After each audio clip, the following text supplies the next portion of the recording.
Selamat pagi Pak, perkenalkan saya dengan Dr. Dea ya Pak ya. Hari ini saya akan melakukan pemeriksaan refleks patologis ya Pak. Untuk tujuannya di sini nanti saya akan melihat apakah mungkin adanya tanda-tanda patologis atau ketidaknormalan ya Pak ya dari bagian tubuh Bapak. Nah kemudian di sini saya berada di sebelah kanan pasien, lalu selanjutnya pasien dalam posisi berbaring dan tidak ada bantalan pada kepala pasien. Kemudian Pak, kalau pakai cincin boleh dilepas ya Pak ya, kemudian jam tangannya juga dilepas ataupun gelang ya Pak ya. Baik. Ya, nah untuk pemeriksaan yang pertama itu adalah pemeriksaan refleks Hoffman. Pemeriksa menyuruh pasien melemaskan jari-jari tangan. Baik, pertama Pak, tolong dilemaskan dulu ya Pak ya jari-jarinya, pastikan tidak tegang jari-jarinya. Kemudian permisi Pak, untuk tangan kanannya saya pegang ya Pak ya.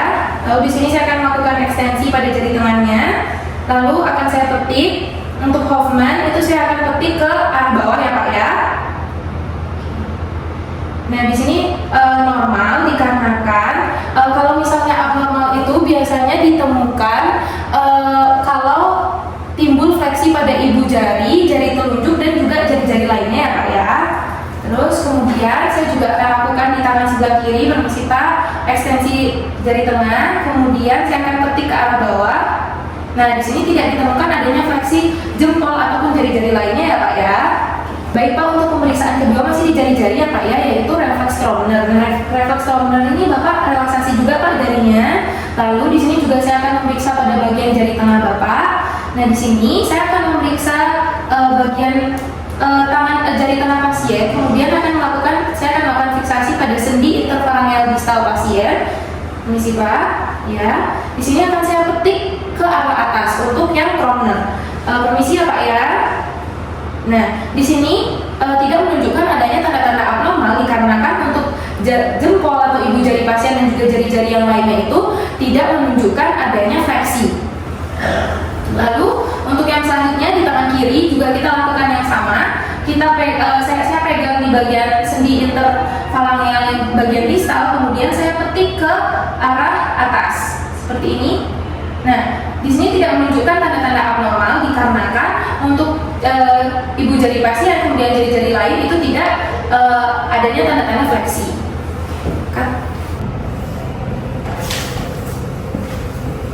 Baik, untuk pemeriksaan selanjutnya ini adalah pemeriksaan refleks Babinski. Nah, pasien saya sudah perintahkan untuk berbaring. Kemudian di sini saya akan menggoreskan ujung dari paru refleks pada telapak kaki pasien dimulai dengan menyusuri tumit lateral menuju ke atas sampai pada pangkal kelingking seperti ini, sampai pada pangkal kelingking. Lalu saya akan belokkan secara cepat ke arah metatarsofarangeal joint pada jempol kaki.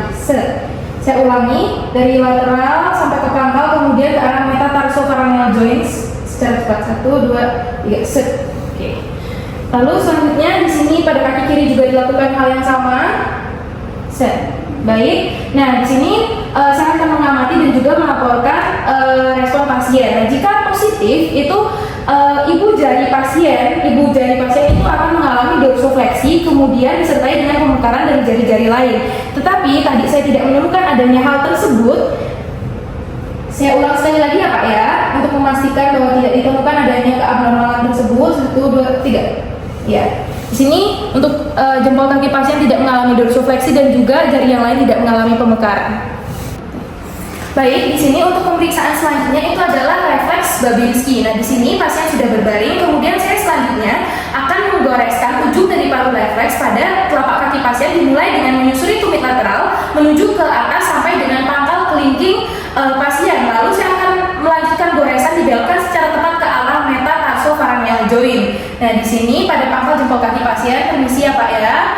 Saya mulai dengan cepat. Nah, dan bila adanya keabnormalan itu biasanya ditemukan adanya jempol kaki yang dorsofleksi, kemudian jari-jari yang lain akan mekar. Tetapi pada pasien saat saya lakukan refleks Babinski tidak ditemukan adanya dorsofleksi dari ibu jari pasien, kemudian jari-jari yang lain itu tidak mekar sehingga untuk pasien ini normal.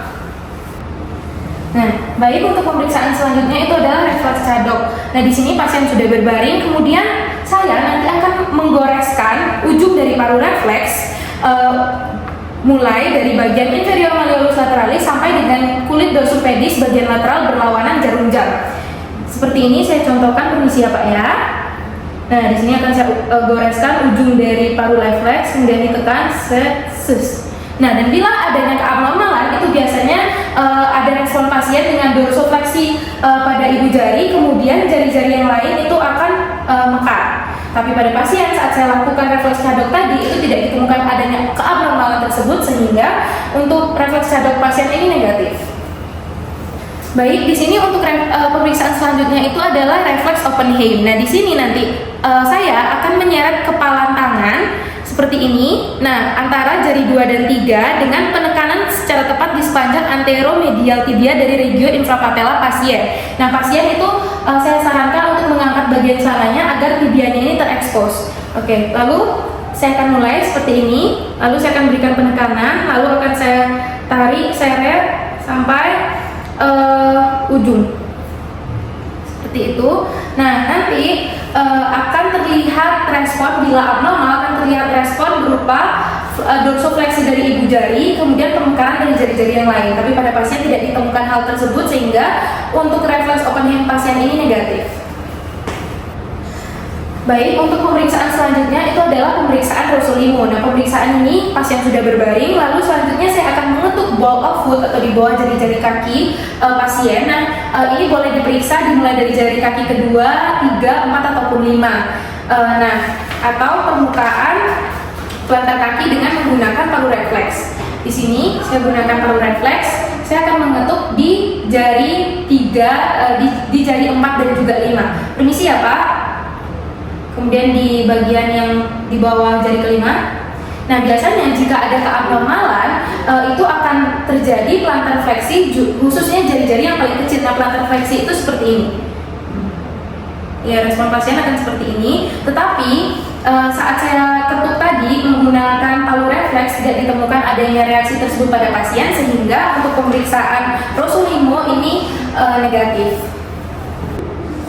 Baik, di sini untuk pemeriksaan yang terakhir itu adalah pemeriksaan Mendel-Betru, di mana saya akan mengetuk bagian luar kaki di regio tulang kuboid atau di atas metatarsal 4 dan 5. Di sini saya akan praktekkan metatarsal 4 dan 5 di sini.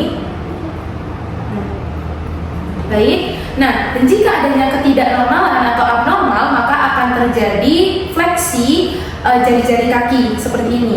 Nah, ini kalau misalnya terjadi fleksi kalau positif. Tapi pada pasien saat saya ketuk tadi tidak ditemukan adanya plantar fleksi dari jari-jari kaki pasien, sehingga untuk pemeriksaan Mendel-Betru-nya ini negatif. Baik, tadi saya sudah melakukan serangkaian pemeriksaan refleks patologis ya Pak ya. Dari awal, dari refleks Hoffman Bapak ini itu negatif Pak, dikarenakan saya tidak menemukan adanya fleksi pada ibu jari kaki ataupun jari-jari yang lainnya Pak. Kemudian pada refleks Stroman Bapak juga negatif, Babinski Bapak juga negatif, dan juga untuk refleks cadok Bapak ini juga negatif. Nah, tadi saya kan juga melakukan pemeriksaan Oppenheim ya Pak ya, yang sudah saya lakukan tadi. Kemudian ada Rossolimo dan juga ada Mendel yang terakhir, itu tidak ditemukan adanya plantar fleksi pada jari-jari Bapak. Nah, sehingga semuanya ini negatif dan Bapak ini dalam keadaan normal ya Pak ya, tidak dalam kondisi patologis. Apakah mungkin ada yang mau ditanyakan Pak? Iya. Ya, makasih ya Pak. Iya.